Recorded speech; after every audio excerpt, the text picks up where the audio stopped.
Donc nous passons maintenant au dossier 4 qui vous parle d'un jeune patient sans grand problème, hormis quand même une opération du cristallin, probablement une cataracte, ce qui n'est pas fréquent à 35 ans, et des luxations de cheville pour une douleur rétrosternale. Brutale. Il a un morphotype pas classique, il est fait 1,90 m pour 78 kg. Il a une arachnoïde LTD, une hypermobilité articulaire ainsi qu'une scoliose, déformation du thorax en pectum excavatum, et il a une hypertension artérielle.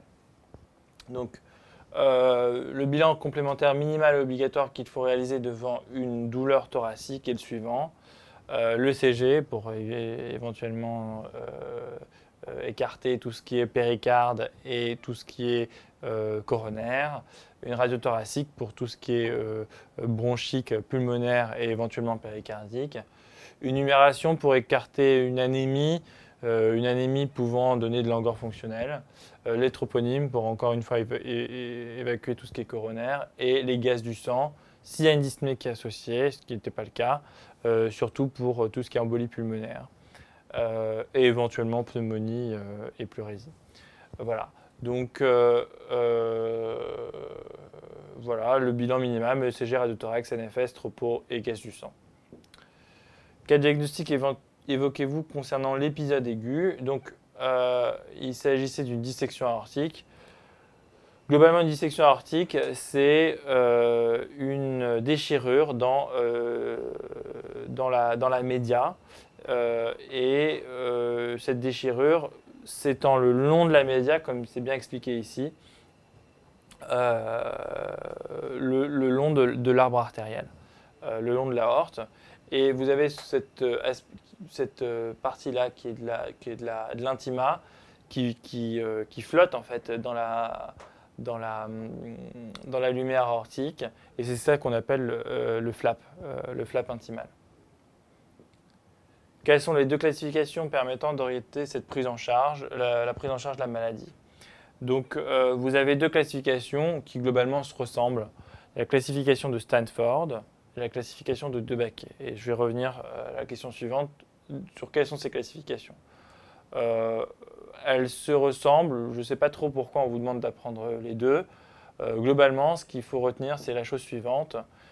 C'est que dès que vous avez l'aorte ascendante qui est touchée, c'est une classification de type A de Stanford ou 1 et 2 de Debaquet.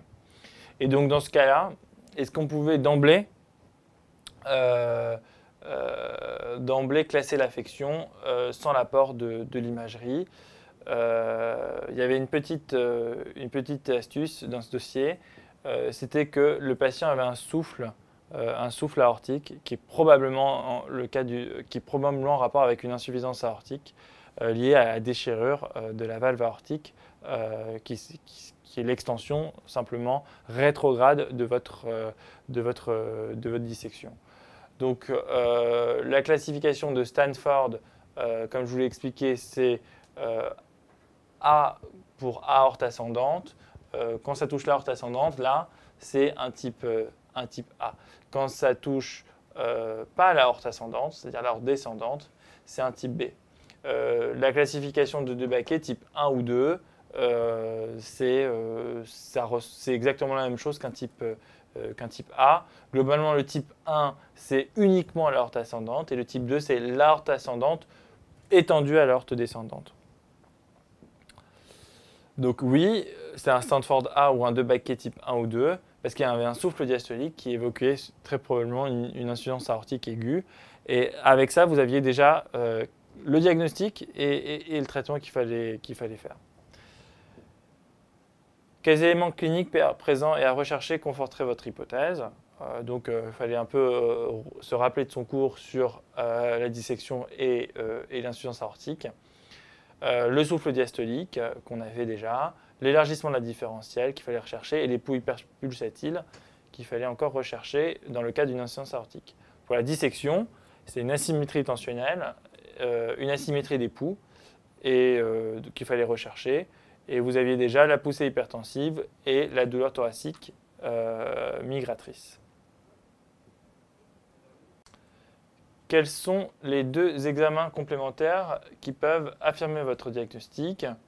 Donc, vous aviez le choix entre un enjeu scanner, un scanner injecté de l'aorte, soit une échographie transthoracique plus une échographie transœsophagienne. Pourquoi c'est important d'avoir une UTO? Parce que l'échographie transthoracique est limitée dans la visualisation de l'aorte ascendante. L'échographie transthoracique sert surtout à voir le cœur et est limitée, on peut voir que les 4-5 premiers centimètres de l'aorte ascendante et c'est difficile de voir plus loin. Contrairement à une ETO qui vous laisse toute la liberté de regarder l'aorte ascendante et voir même un peu plus loin. Hormis le rapport pour le diagnostic positif, quels sont les autres renseignements apportés par les différents examens d'imagerie dans ce cas? Donc, dans le cas d'une dissection aortique, il fallait rechercher globalement les complications et l'extension de la dissection. Pour avoir une idée de qu'est-ce qui peut s'étendre, il fallait avoir une idée de l'anatomie. Donc si vous avez une dissection qui naît à ce niveau-là, ça peut s'étendre à la valve et au péricarde, ça peut s'étendre ici au coronaire, ça peut s'étendre au tronc artériel brachocéphalique, carotide et sous-clavière, ça peut s'étendre à l'aorte descendante, et voire même au fémoral, aux artères rénales, aux artères mésentériques. Une fois que vous saviez ça, c'était facile de répondre. Donc l'extension aux différents axes artériels et les complications, tamponnade par extension au péricarde, dissection coronaire ou insuffisance aortique, donc extension à la valve aortique. Donc on vous donnait un examen. Donc là c'était je trouve que c'était assez facile de voir que c'était une aorte, qu'il y avait vraiment une image de dissection, on vous donnait en plus la flèche, qu'elle s'étendait dans l'aorte, à l'aorte descendante. Donc voilà. Et puis ici, il y avait une image claire et nette de tamponnade. Hein. Il y avait un péricarde qui était vraiment abondant. Donc voilà, enjeu scanner aortique, flap intimal touchant l'aorte ascendante et descendante, ainsi qu'un épanchement péricardique abondant. Donc c'est une dissection aortique de type A de Stanford, compliquée d'un hémopéricarde.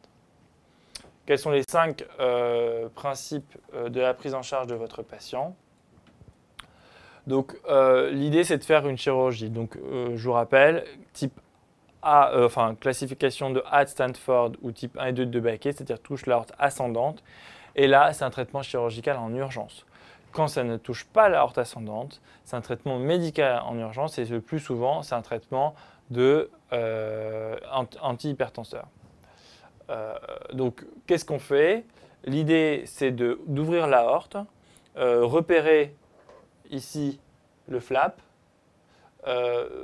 mettre une espèce de colle biologique pour boucher donc, ce faux chenal. Hein. Vous avez le vrai chenal et le faux chenal. Donc injecter de la colle à ce niveau-là. Donc ça c'est pour fermer la déchirure. Et puis pour toute la partie qui est disséquée, il faut remplacer l'aorte ascendante. Donc ça se fait avec un tube en Dacron. Et étant donné que là vous aviez une extension à la valve aortique, il fallait aussi remplacer la valve. Et ça s'appelle une chirurgie de Bentall. Donc voilà. L'hospitalisation en chirurgie cardiaque en urgence, un traitement antihypertenseur en attendant la chirurgie qui va se faire dans les minutes qui suivent, et le traitement chirurgical qui est une chirurgie de Bentall. Et bien sûr, il ne fallait pas oublier qu'il y avait un péricarde, donc il faut évacuer l'épanchement péricardique. Et il faut aussi arrêter les traitements à risque hémorragique s'il en avait. Donc, quelle maladie de fond suspectez-vous? Quel sera votre traitement? Donc, c'était une maladie de Marfan. Je vous ai mis ici le portrait d'un président américain connu qui était aussi atteint de la maladie de Marfan. Et le traitement de la maladie de Marfan, c'est faire baisser la tension parce que c'est des patients qui ont des artères très fragiles. Et donc, il faut diminuer la contrainte pariétale au niveau de la paroi des artères. Et il faut donner des traitements bêta-bloquants pour ça. Dans le cas de la dissection aortique, il y a 4 grands cas de nosologie qu'il faut retenir. L'hypertension artérielle, la prééclampsie, la bicuspidie aortique, donc toutes les maladies malformatives de l'aorte, et les maladies du tissu élastique, les maladies de fragilité de la paroi artérielle, qui sont Marfan ici, et il y en a d'autres, Ehlers-Danlos par exemple. On a abordé ici l'item 197, douleur thoracique.